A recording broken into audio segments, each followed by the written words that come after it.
I spoke out against her going, submitting a report stating the ray shielding was inadequate. But the brass's response was brusque. She's already been exposed to a nuclear test in Nevada. She's the perfect candidate.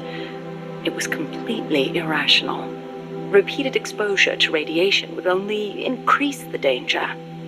But the government was still reeling from the Soviet success with Sputnik. There was no hope of getting a rational response. They were simply too panicked. People can be so obtuse when it comes to things they can't see. I, however, understood all too well.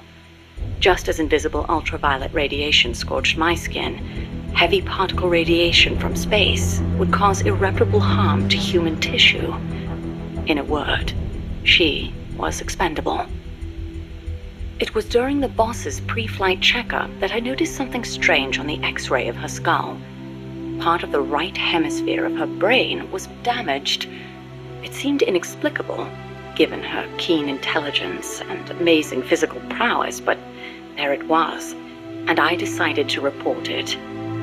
I hoped that perhaps my discovery of a physical defect would result in the flight being cancelled. But as I went to make my report, she stopped me. "Why?" I demanded. "How can you let yourself be their guinea pig?" Ignoring my protests, she took me up to the roof of the lab. The night sky was ablaze with stars. It was there that I learned how she had wounded her head. 1943, Los Alamos. She was serving with the Special Forces when she received new orders. A German spy had infiltrated the Manhattan Project, which aimed to build the world's first atomic bomb. She was to eliminate him. His name was John von Neumann, a mathematician with superhuman computational abilities and the designer of the explosive lens. The Manhattan Project was a top national priority, security accordingly tight. The guards couldn't be allowed to know what was going on. She'd have to slip past them and make the death look like an accident. It should have been an easy enough mission. But just before the operation, she received unexpected news. A new life was growing inside her. She was overcome with joy, and for one brief moment, it clouded her judgment.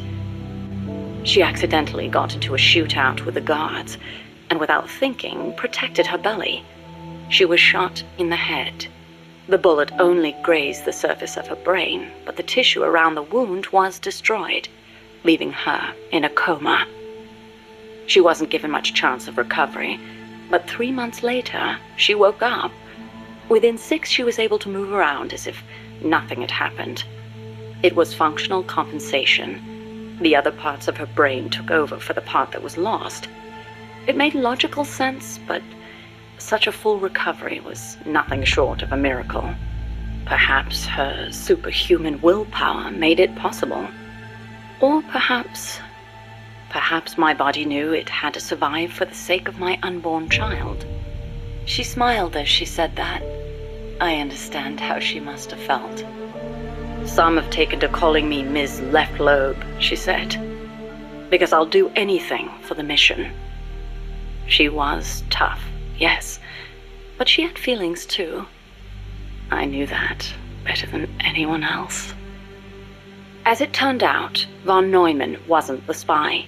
The assassination order was a deliberate bit of misinformation planted by the Russians. She had been deceived.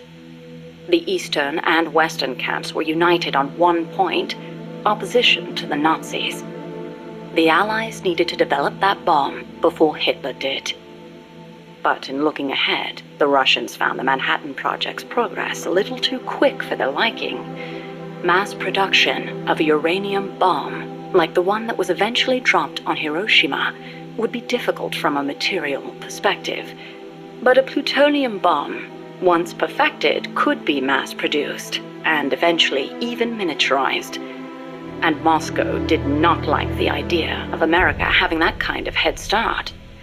Explosive lens technology was critical to the plutonium design, so the plan was to get rid of its pioneer, von Neumann. And when that plot came to light, the US and the Soviet Union parted ways for good. It was one of the rare cold nights in Florida. She put her arm gently around my shivering shoulders. As I listened to her voice, I was wrapped in her soothing scent. I felt as if I were dreaming.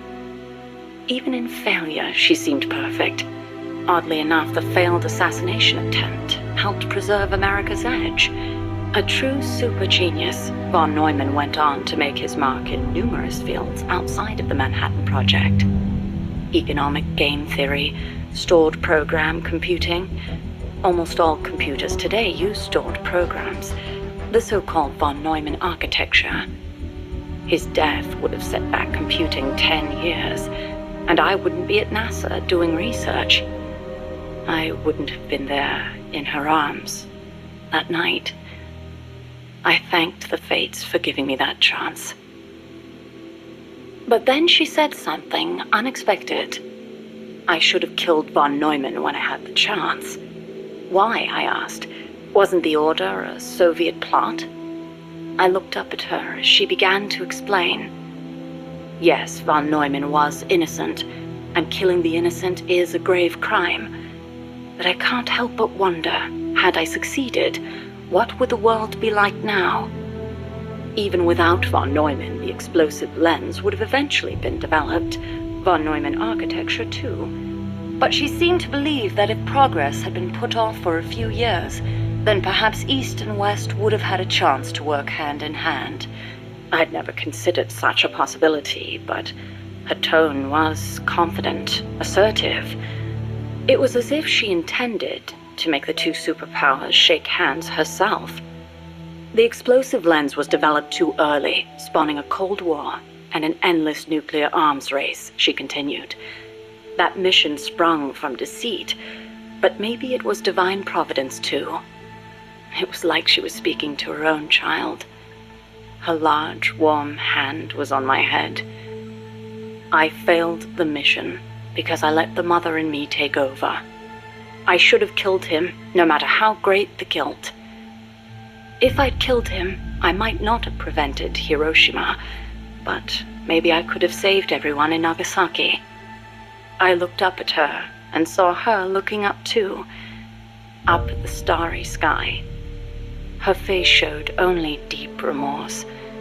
It was as if she'd convinced herself that she alone was responsible for creating this twisted world. But that's no reason for you to sacrifice yourself for this. I knew I'd never dissuade her, and yet I still clung to hope. I know you're concerned, and I thank you, but I have to be loyal to the end. And then she smiled at me. Loyal to the end. Loyal to what? I asked. But she didn't answer.